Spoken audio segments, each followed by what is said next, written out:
Donc pour cette dernière vidéo, on va faire l'AGE, l'hépatogastro. Donc là, vous retrouvez en bas à droite sur la petite fiche, résumé. Et là, la gastro, ça va être, vous ne l'avez pas encore vu en P2. Donc mais je vais quand même assez rapidement parce que c'est un peu moins exhaustif que la cardio et la neuro, par exemple. Mais on va voir ça quand même rapidement. D'abord, on va voir l'interrogatoire avec tous les troubles du transit et les douleurs abdominales comme exemple. Et puis on verra après l'examen physique au niveau abdominal. Donc pour l'interrogatoire, on va commencer par le trouble du transit et on va poser des questions pour savoir si le patient, en général, on cherche s'il est constipé ou s'il a des diarrhées. Donc on va demander depuis quand ça évolue. Par exemple, la durée d'évolution, ça va être important. Les diarrhées, on va dire en dessous de 2 semaines, ça va être des diarrhées aiguës et au-dessus de 4 semaines, ça va être des diarrhées chroniques. La quantité d'aspect des selles aussi, c'est important. Par exemple, une diarrhée, on la définit par une quantité supérieure à 300 grammes par 24 heures de sel. On va aussi demander l'aspect. On va demander s'il y a des facteurs aggravants ou améliorants et si bien sûr il y a des signes associés, c'est-à-dire des douleurs, des saignements dans les selles, des vomissements, est-ce qu'il y a eu de la fièvre, etc. L'exposition, c'est savoir est-ce que dans les jours précédents, les heures qui précèdent, il a ingéré des aliments particuliers ou autres. Ensuite, maintenant, on va demander par rapport à la douleur abdominale, c'est pareil que les autres douleurs, par exemple, qu'on avait vu en neuro, les céphalées ou en cardio, la douleur thoracique. On va demander le type et l'intensité. Donc, l'intensité, on va l'évaluer sur le VA, l'échelle visuelle analogique, donc ça va être entre 0 et 10. Et le type, là, ça va être un peu plus. Il y aura plus de spécificité au niveau des types de douleurs abdominales. On va demander si elle est transfixiante, c'est-à-dire que elle part dans le dos. S'il y a des crampes, ça peut être plus souvent signe de gastrite ou d'ulcère. Des brûlures, par exemple, pour le reflux gastro-œsophagien. Et en général, transfixiante, ça va être les pancréatites. Ensuite, on va demander bien sûr la localisation et si ça irradie, par exemple dans le dos ou dans les organes génitaux ou ailleurs. On va aussi voir la durée et le mode d'installation, comme d'habitude. On va voir aussi un facteur aussi qui module, donc qui aggrave ou qui apaise, et les signes associés. Donc là, la douleur abdominale, ça ne va pas forcément être des douleurs qu'au niveau du tube digestif. Ça peut être digestif, bien sûr, mais il peut y avoir des douleurs qui sont d'origine urinaire, qui vont provoquer des douleurs abdominales, ou alors chez les femmes, des douleurs des origines gynécologiques qui peuvent donner des douleurs abdominales. Donc, il ne faut pas se focaliser que sur le tube digestif, il y a aussi urinaire et gynéco. Et bien sûr, on aura demandé avant les antécédents, les traitements, etc. Donc là, comment on va examiner un patient qui vient pour une douleur abdominale? Donc, d'abord, il faut qu'il soit allongé. Allongé, demi-assis. Ensuite, il va avoir les jambes fléchies. Et on va donc palper avec nos mains. Et là, il va falloir un peu réchauffer les mains parce que souvent, on a les mains froides à l'hôpital, il fait pas très chaud. Enfin, là, ça va avec l'été. On réchauffe un peu les mains en se frottant les mains pour éviter que ça soit désagréable pour le patient. Et donc, après, on va appuyer doucement dans chaque cadran pour voir, on va chercher après s'il y a une défense ou une contracture. Si par exemple, il y a une chose très importante qui n'est pas marquée dans cette diapo, c'est où on va commencer la palpation. Donc, si le patient il arrive, il vous dit, donc je vous rappelle les cadrans, là on a épigastrique, de chaque côté on a les hypochondres, l'ombilique avec les flancs de chaque côté et l'hypogastre avec les faux iliaques de chaque côté. Donc, si par exemple le patient il vient pour une douleur en faux iliaque droite, en fait, où on commence la palpation, ben, en fait, on va commencer à l'opposé. On ne va jamais commencer par là où le patient a mal parce qu'il va se raidir, il va se contracter son ventre et après, on ne va plus pouvoir du tout examiner le patient. Donc, on va commencer, s'il vient pour une fausse iliaque droite, on va commencer du côté gauche. Donc, on va commencer par exemple par l'hypochondre. Tac, soit on commence tout à gauche, on passe dans chaque cadran, on fait le tour, on se rapproche petit à petit. Et ensuite, après, en tout dernier, on fait la fausse iliaque droite. Et pareil, s'il a une douleur au niveau de l'ombilique, ben là, on va faire tout le tour et on fera l'ombilique à la fin. Ça, c'est très, très important pour l'examen sémiologique de la douleur abdominale. Qu'est-ce qu'on va rechercher du coup pour une douleur abdominale? On va chercher une défense ou une contracture.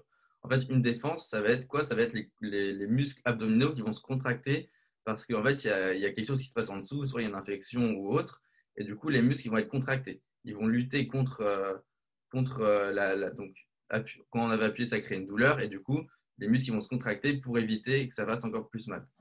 Donc ça, la douleur, la défense, quand on appuie une première fois en palpant, il va y avoir une contraction, mais si on y va un peu plus doucement, on va pouvoir enfoncer notre main. À première vue, on ne peut pas enfoncer notre main parce qu'il y a une contraction, mais si on y va plus doucement, on va pouvoir palper mieux. Juste, je n'ai pas précisé, mais quand on palpe, il n'y a pas besoin d'y aller comme une brute, on y va tout doucement, voir si ça se contracte ou pas. Donc les défenses, elles peuvent être en général dans un cadran, mais il peut y avoir aussi plusieurs cadrans. Mais du coup, on va rechercher une défense dans un des cadrans. Ensuite, la contracture, là, ça va être la contraction permanente des muscles, de tous les muscles abdominaux. C'est-à-dire que tout le ventre est contracté et on dit que c'est un ventre de bois. Et en fait, là, on ne va pas pouvoir lutter contre cette contracture. C'est-à-dire que même si on y va plus doucement au niveau de la palpation, on ne va pas réussir à enfoncer notre main. Et donc ça, en général, c'est un signe de péritonite. Donc, le ventre est complètement dur, on ne pourra rien faire avec. Donc là, c'est une urgence chirurgicale. Ensuite, on va voir le reste de l'examen physique, après avoir vu la douleur abdominale. Ça va être l'auscultation. Donc là, on va mettre notre této dans chaque cadran, c'est pareil, et on va écouter pour voir s'il y a des bruits hydroaériques. Donc si on entend des bruits hydroaériques, c'est-à-dire que le système digestif fonctionne bien et donc il y a un bon transit. Il peut y avoir un arrêt du transit, donc c'est-à-dire qu'on n'entend pas les bruits hydroaériques. Par exemple, s'il y a une cause fonctionnelle après une chirurgie abdominale, où là, il va y avoir le tube digestif qui va s'arrêter parce qu'il aura subi un très gros stress. Donc, ça va reprendre petit à petit après la chirurgie. Ou alors, ça peut être une cause organique, c'est-à-dire, par exemple, un cancer qui bouche le tube digestif. Et donc là, c'est pareil, il y a un arrêt du transit. Donc, on n'entend plus les bruits hydroaériques. Ensuite, on va voir au niveau de la palpation et de la percussion. Donc, je vous ai dit tout à l'heure les 9 cadrans. Et pour la palpation, on va aussi voir, donc on voit s'il y a on cherche une défense ou une fracture, mais on va aussi regarder les organes. Donc, par exemple, en hypochondre droit, on va chercher le bord inférieur du foie. Donc, le foie, il est en majorité dans la cage, enfin, au-dessus vers la cage thoracique. Donc, on ne va pas pouvoir tout palper le foie, on va pouvoir palper le bord inférieur. Et donc, ça, on va demander en même temps aux patients de faire une grande inspiration, parce que si on fait une grande inspiration, ça va augmenter la taille de la cage thoracique, donc ça va faire baisser les organes au-dessus, donc le foie il va baisser un petit peu et on va sentir un peu mieux le bord inférieur du foie. Le bord inférieur du foie, il peut aussi aller un peu en épigastre, donc vous pouvez aussi palper un peu le foie du côté droit de l'épigastre. On va chercher quoi aussi? On va chercher s'il y a une splénomégalie, donc c'est-à-dire une rate qui est grosse. Donc ça, normalement, quand on est en bonne santé, on ne trouve pas de splénomégalie. Ça va être si il aura une rate augmentée, là on va pouvoir trouver une splénomégalie. Donc c'est pareil, on demande au patient de faire une grande inspiration et on va essayer de trouver à ce niveau-là s'il y a une grosse rate. Mais normalement, vous êtes censé ne pas en trouver. Donc je vous parlais du foie tout à l'heure. Donc un foie normal, on va retrouver, donc il se localise ici. Donc nous, on va pouvoir juste palper le bord inférieur du foie au niveau de l'abdomen. Mais quand le foie est plus gros, donc c'est-à-dire une hépatomégalie, eh ben, on va sentir que le foie est beaucoup plus bas que la normale, même il peut aller encore beaucoup plus bas. Et donc là, on va bien sentir tout le bord inférieur du foie. Donc ça, c'est vraiment pathologique. Pareil pour la rate, où là, la rate normalement est localisée ici. Donc là, il y a les côtes, donc on n'est pas censé pouvoir toucher la rate. Et s'il y a une splénomégalie pour telle ou telle pathologie, là, on va bien sentir et on va pouvoir calculer jusqu'où va le bord inférieur de la rate par rapport au grille costale. Donc ça, c'est pareil, vous pouvez vous entraîner sur votre famille ou vos co-externes. Et aussi, je reviens sur la percussion. Donc, on va aussi percuter l'abdomen pour rechercher s'il y a un tapanisme ou une matité.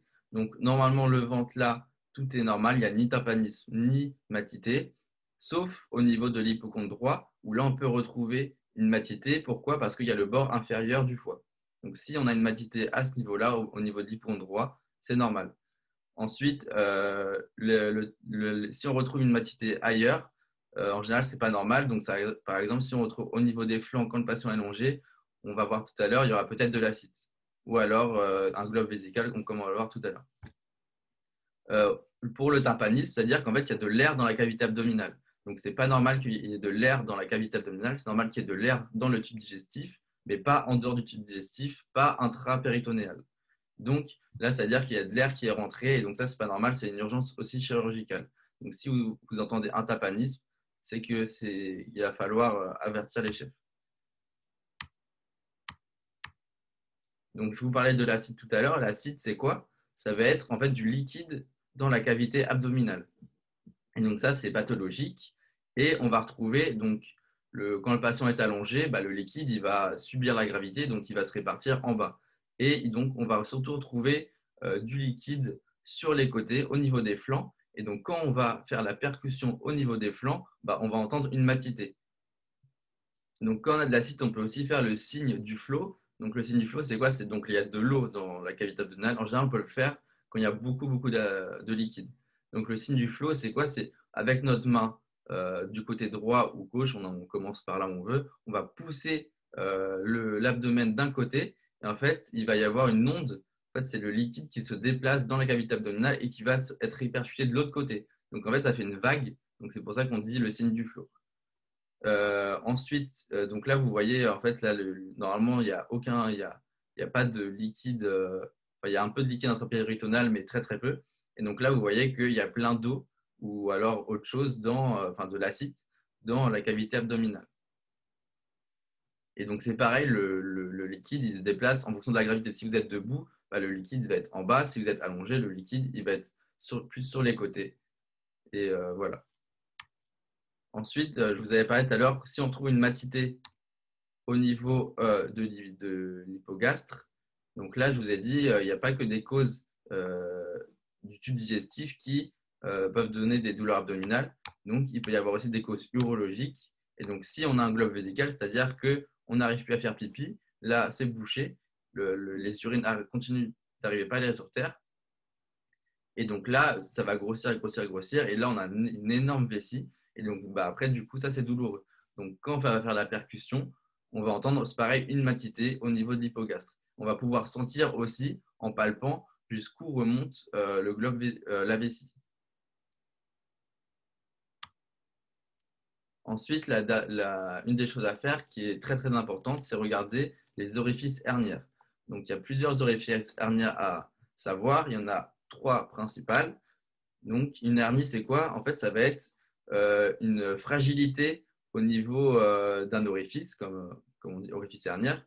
Donc, par exemple, si je prends au niveau ombilical, en fait, là, il y a la ligne blanche qui fait rejoindre les abdominaux droit et gauche. Donc là, il y a une ligne blanche et des fois, il peut y avoir une fragilité et il peut y avoir se créer une hernie, donc un trou, et les organes vont pouvoir passer à travers ce trou, à travers cet orifice. On a l'orifice hernière ombilical qui est possible. On a aussi, là, il y a la ligne de Malguen. Donc, c'est entre l'épine iliaque antéro-supérieure et le pubis. Donc, si c'est au-dessus de la ligne de Malguen, ça va être une hernie inguinale. Si c'est en dessous, ça va être une hernie crurale. Et donc, qu'est-ce qu'on fait si on a une hernie? Déjà, la chose la plus importante, c'est regarder si elle est non compliquée. Parce que si elle est compliquée, c'est une urgence chirurgicale, il va falloir aller au bloc opératoire tout de suite. Donc, comment on sait si elle est non compliquée? Elle va être réductible et indolore. Donc indolore, c'est non douloureux, et réductible. Là, en fait, par exemple, si on a une hernie au niveau ombilical, regardez ici, si on retourne sur ce schéma, là, le patient, il a une hernie ombilicale. Vous voyez, ça ressort. Et en fait, si on appuie dessus, tout va rentrer normalement. Et quand on va lâcher, soit ça reste à l'intérieur, ça peut aussi ressortir. Mais on peut réussir à faire re-rentrer la hernie.